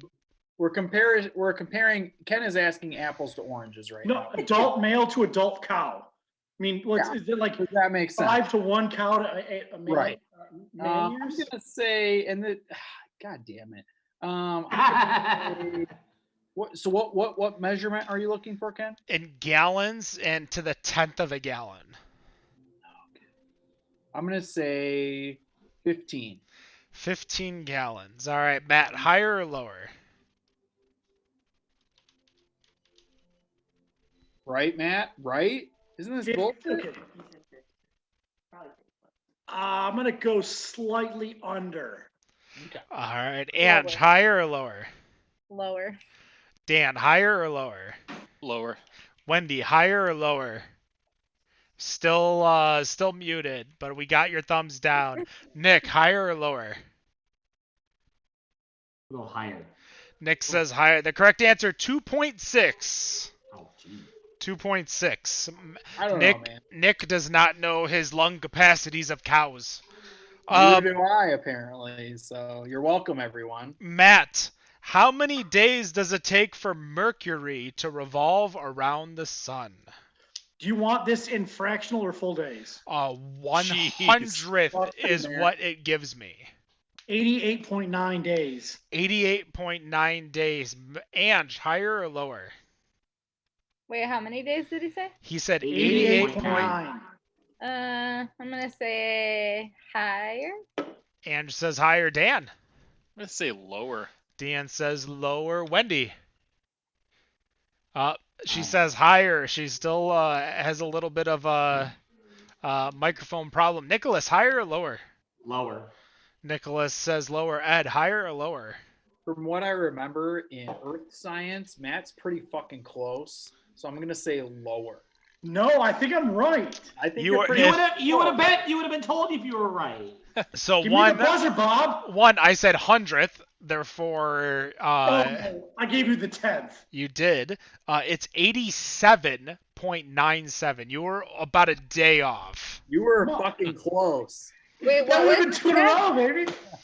87.97 days. So lower was the correct answer. I actually think you asked that question to us before in a trivia question, and you gave it to me.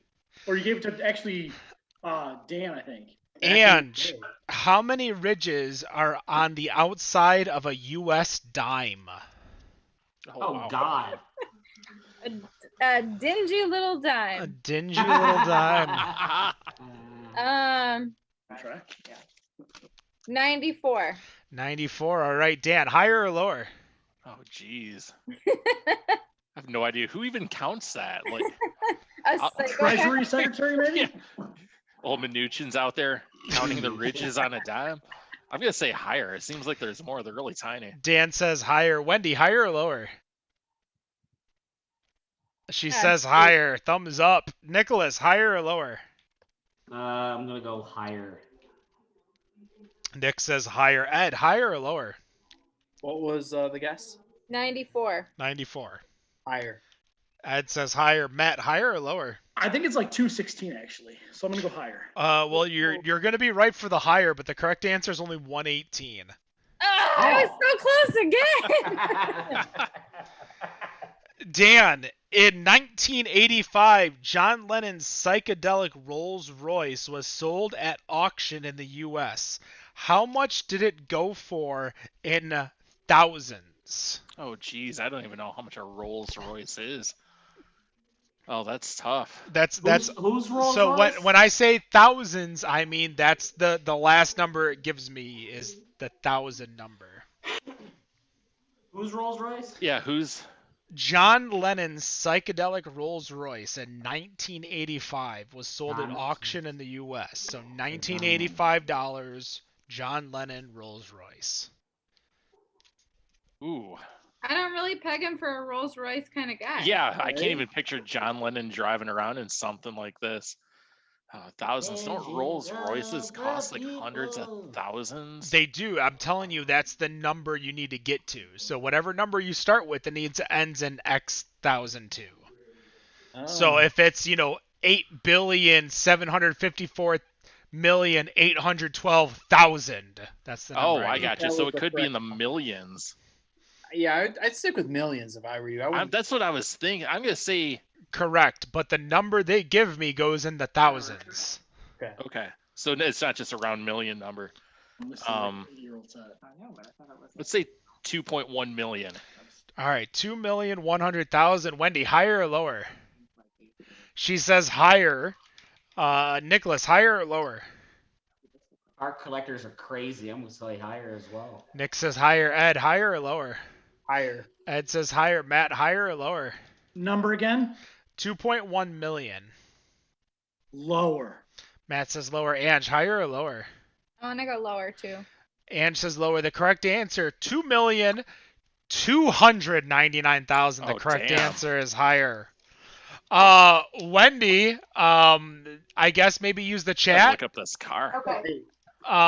Did you say? Wendy. I heard Wendy. Wendy, Did say you hi. hear me? Yes, we hear you. There It's you go. working All right. great. All right.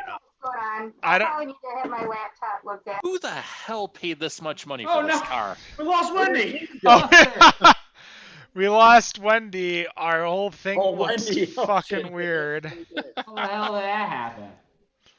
All Give her a right. minute. Give her a second. We'll give her a second. How are you all doing? Ken, did you introduce what you were drinking this round? Yes. Remember, I popped the bottle up off of the Solera, Oh, yeah. and then you all yelled at me because it's not a dragon's milk thing. Here she comes. There The she anger is. that broke out over that, man. All right. Ooh, Wendy is coming back. I'm coming back. I'm coming back. I've got to edit right now. It shows. Sorry, I don't know what's wrong with my computer. It is not the Hazel's nuts, I promise. Well, What's the percentage on that, by the way, Wendy? It is. I don't have my glasses. 12%. Okay. It was big enough I could read it. Throw it out there for you. All right, Wendy, we killed enough time. We've got hold on, I already asked that question. I did not ask this question. All right. According to tradition, how much did the Peter Minuit, that's Minuit, Peter Minuit buy Minuet buy the island of Manhattan for in $1626? According to tradition, how much did Peter Minuet buy the island of Manhattan for in $1626? In dollars, like in current. Okay. Now, how much it would have been back then? 18,000. Wendy, I'm gonna just be nice and tell you to really bring that down. Sound like 832. 832. All right. Nicholas, higher or lower? Repeat the question one more time. All right. I only asked it 3 times. According to tradition, how much did Peter Minuit buy the island of Manhattan for in 1626 in dollars? Is 832,000? Is that what she said? No, 832 flat. No, $832. Flat. Okay. Why do I feel like I've heard this question before? You probably have. Yeah. It's a pretty common Quizzo question. I'm pretty sure that we've heard it before. Yeah, we probably have. Lower? All right. Nick says lower. Matt, higher or lower? Then $832? Yep. Higher. Matt says higher. Dan, higher or lower? This is one of the biggest dick kickings in history when it comes to the Native Americans. It's lower. Dan says lower. Ange, higher or lower? I'm gonna trust Dan and go lower. Ed, higher or lower? It's a good plan. My history degree says lower. The correct answer, $24. Dollars. $24. That's almost as much as Donald Trump paid in taxes. All right, as we go into not political parts, we've got Nick, you have 8 points. Ed, 8 points. Wendy, 8 points. Dan, 8 points. Matt, 8 points. Oh no. Ange, Announce my 5. Everyone Still has playing Ange. 8 points except for Ange, who has 5. Ange, this is your round. Here, don't call it a comeback. Here it comes. Ange, this is your round. I feel it. Search to start with. Matt, we still hear you. Matt, Oh, who sorry. are you talking to? Yeah, who Yeah, are what you is with? happening? I'm playing chess as well. Yeah, All okay. right, Matt. No. Or Yo. sorry, Nick. Yeah. In what year was the first broadcast of Sesame Street? Oh, no. You're in Canada. Yeah. It says in what year was the first broadcast of Sesame Street? 1955? Are you pooping, Nick? That looks like a face that you make when you poop. No, this is when right. I got a toilet over here. Nick You're says slightly, bro. Nick says 1955. Matt, higher or lower? So sooner or later? So if the number is 1955, higher or lower? The number is higher. Okay. Dan, higher or lower? I think it's higher. Wendy, higher or lower? Higher. Ange, higher or lower? I feel like it was in the 70s, so I'm gonna go higher. Ed, higher or lower? I feel like it was in the 60s, so I'm going to say higher. Well, Ed's just trying to one up Ange. The correct answer, 1969. Ew. I didn't realize that the other people in other parts of the state didn't get the French version of Sesame Street. The Les Sesame, right? Yeah, like I learned how to count in Spanish and French on Sesame Street, and it was because we got the Canadian stations. I wasn't born in the 70s, so I don't know. I learned how to count in Spanish from the Pretty Fly for a White Guy music video. Oh. Is that what was on right before Rump Shakers, Where's Ken? Rob when I need him? Ed, this question is for you. In what year did Cheers premiere? Cheers. Nah, you're making me feel like young because I don't even know. Because I'm young and in my 30s. Just turned 30, by the way. 69. 1969. He is going with the same year as Sesame Street. It was on right after. Matt, higher or lower? Higher, more recent, whatever the answer is. Dan, higher or lower? I feel like it's like an 80s show. That's higher. Ange, higher or lower? Sam Malone, Big Bird. Higher. There you go. Wendy, higher or lower? Sure. Nick, higher or lower? Higher. 1982, Ed. I want to watch that episode where Norm stumbles onto Sesame I wasn't Street. alive back in 82, guys, so the rest of you can, I was born in 85. Come on. Well, apparently this is going to continue the trend. Matt Bush, in what year did the TV show Seinfeld premiere? It is 13 years. That ended in 1999. 1986. 1986. Dan, higher or lower? Higher. Wendy, higher or lower? Higher. Ange, higher or lower? Higher. Ed, higher or lower? I feel like this is closer to my age range, so I would say higher. Nick, higher or lower? Higher. 1989. Very much closer. Let's see here. We had Nick go, Matt go. Who else is gone? I went. I guessed shittily. Ed went. That's right. So then it's Dan. Sorry, it got all confusing when everyone changed up. Sorry. Dan, in what year did the world population reach 1 billion? Ooh.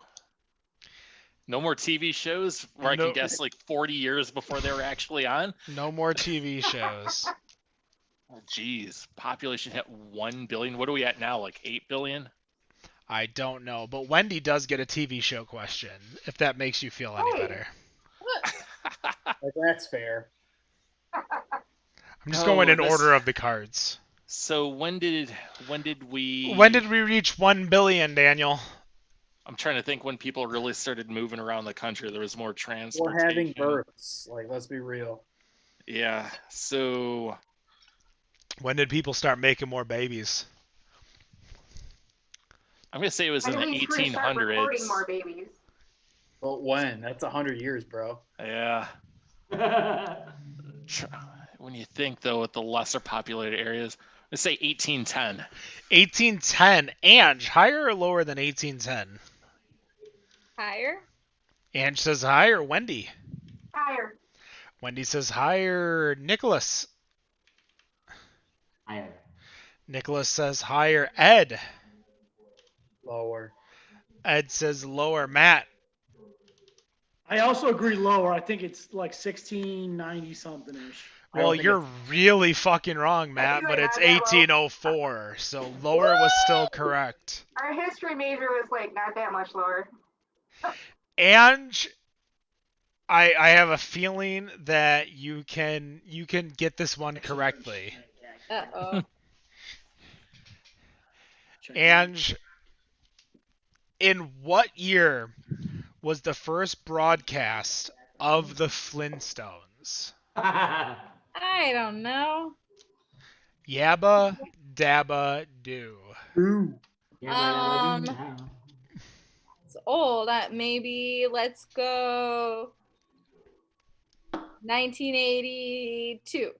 1982. Wendy, higher or lower? I'm gonna go lower. Wendy says lower. Nicholas, higher or lower? We'll go lower. Ugh. Nicholas says lower. Ed, higher or lower? Lower. Matt, higher or lower? It was 1960, so I think lower. Dan, higher or lower? Thanks, Matt. Lower. The correct answer, 1960. Matt is pretty good at either being spot on or right, but really fucking wrong. It's a curse of my life. Wendy, the last question before we probably have to go into some tiebreakers. Oh, Jesus. In what year was the first broadcast of Star Trek? Ooh. Oh, That's a good one. 1968. 1968. Nicholas, higher or lower? Say higher. Nicholas says higher. Ed, higher or lower? I feel like that's something my parents would watch, maybe my grandparents. So I'm going to say lower. Matt, higher or lower? First episode of Star Trek, Star Trek. and the guess was 68. Yes. I want to guess lower because they were all about Shatner kissing the black lady. I can't think of her name in 68, and it had been on for a couple of years, so I'm going to go lower. All right, Dan, higher or lower? Yeah, that's lower. Ange, higher or lower? Well, I guess I gotta go lower. The correct That's what she answer, you were close, Wendy, 1966. All right, so that puts a three-way tie for first place. It's not me. In last place, Ange, you were there. Wendy, you came in fourth, which is the second place. Nick with 11 in fifth place. Ange in sixth place. Matt, Ed, Dan, we got a tiebreaker here. Are we writing it down or are we guessing the number out loud? I posted notes if we're going to write it down. I'll have you guys. Can you all write something down if you give me a moment? Grab a pen, a piece of paper. I don't even have a pen here, man. Come on. Highlighter, marker. I got nothing. Nothing. Put it on your calculator on your phone. Yeah, I don't even know where my phone is. God damn it, Daniel. I'm Are you looking. homeless? Damn it, Damn, Daniel. Daniel. Why do you have there? What's that? Why do you have an office there? You have nothing to write on. You have no phone. Because Welcome it's to 2020. You don't need pen and paper. All right, I got my phone. disagree. All right, Dan has his phone. All right, I am coming in here. This is going to be a kind of like a Quizzo thing where, yes, you can go over. The closest wins. You know what? I got a great idea. This is probably the best idea I've ever come up with. Oh boy. It's probably not the best idea I've ever come up with.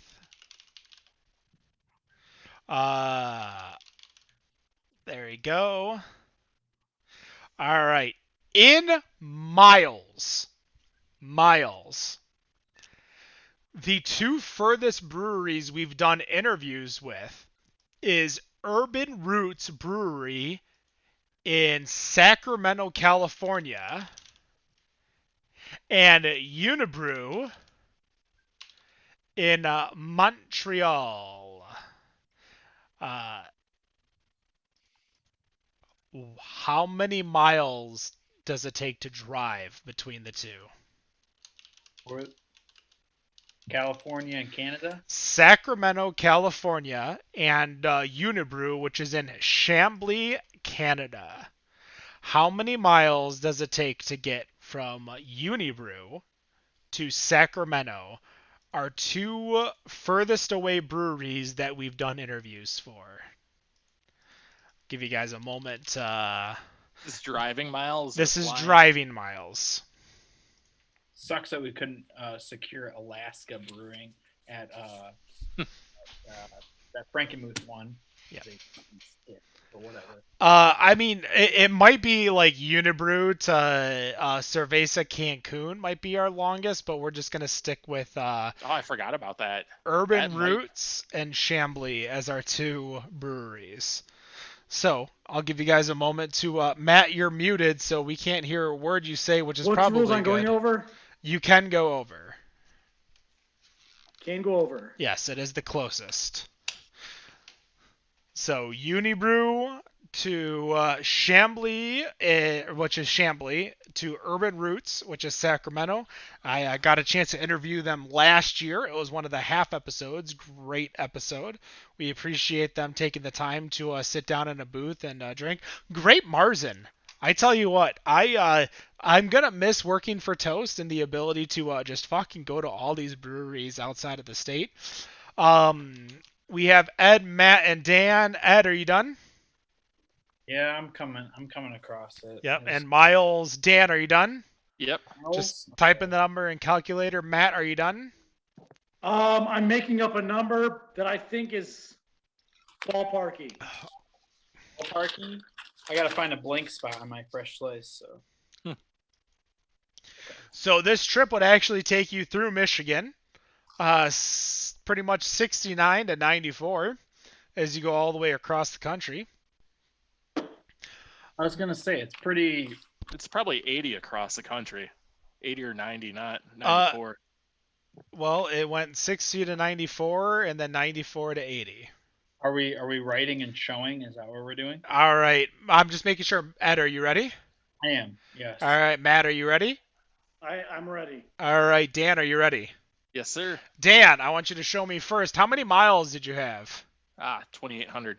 2,800. All right. Matt, how many miles? I went close to that. I have 2,875. 2,875. Ed, how many miles? 2,895. I was a little under. Oh my God. 2,875, 2,895, and 2,800. The correct answer, 4,658 kilometers. Kilometers? Oh, what does that mean in American? Tell me that maple syrup. Give me those maple leaves and the oak leaves. What's that, miles? Miles, baby. No Celsius. 2894.347. Well done, Ed. Good job. Ed being off by He point. went above, didn't he? You can go above. It was Okay. I allowed it. He was 0.66 miles. That's racist. What? Guys, Wait a minute, it's not racist. better on draft, 5 years, still struggling. So many guests upcoming. Kill Baskin. Jester King, Ryan Geist, working on toppling Goliath here soon. Flying Buffalo 3.0. I think Ange is going to be on that show as well in person. I appreciate you all joining us. I appreciate you all being with us for those 5 years. Go check out episode 1. Hear me say, you know what? Go check out episode 1. And every time I say, as a matter of fact, or anything around that, take a drink. And when you're I didn't say that much. I did say a matter of fact a Wait, lot. how much wrestling is mentioned? Is In that the like first another episode, not much. That was with Eric Brigham, former Brewers Guild president. We've definitely changed a lot, especially this year of COVID. You want to talk about adaptation? That's what this show has done. This show has adapted a lot during COVID. I appreciate everybody working and doing their best to change what the show is to adapt to what this show has become. Hey, cheers to Better on Draft. Cheers. Matt and Ange, thank you so much for joining us. Ed, our editor-in-chief, I appreciate you coming on, and every once in a while when I invite you, you come on, you do great. To our hosts, Wendy, Dan, Nick, and of course Robert, who's not here with us, mother-in-law is in town. We take a drink to them, and no matter what you think of your beer, we think it's... Carol Baskin thinks Better on draft. You know what? Matt, you're right. Carol Baskin thinks it's better on draft. Have a good night. boys.